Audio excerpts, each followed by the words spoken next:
இலவச வேட்டி சேலை கொடுக்கறது மட்டும் வாக்குறுதி கிடையாது. ஓட்டு போடுற ஒவ்வொருத்தரோட வாழ்வாதாரத்தை உயர்த்தி காட்டணும் அப்படிங்கிறது ஒரு ஒரிஜினல் வாக்குறுதியா இருக்கணும். ஒருவேளை நீங்க ஃபர்ஸ்ட் டைம் ஓட்டரா இருந்தீங்க அப்படின்னா இந்த வீடியோ ஃபுல்லா பாருங்க.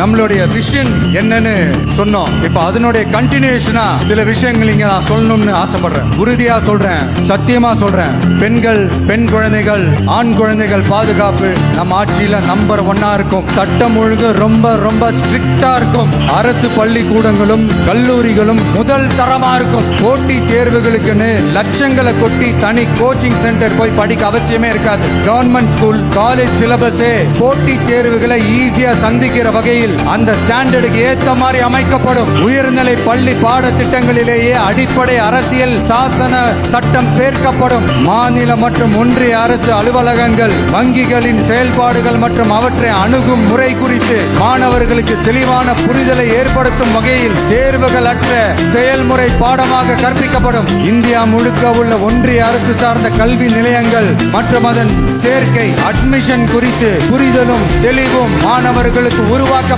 அனைத்து அரசு பள்ளிகளிலும் பெண் குழந்தைகளுக்கு சுத்தமான, சுகாதாரமான மற்றும் தரமான கதவுகள் பொருத்தப்பட்ட ரெஸ்ட் ரூம்கள் அமைப்பது உறுதி செய்யப்படும். போதைப் பொருட்கள் இல்லாத தமிழகம் உருவாக்கப்படும். மாவட்ட கலெக்டர்கள் மற்றும் எஸ்பிகளில் சரி பாதி பெண்களாக இருக்கும்படி செய்வோம்.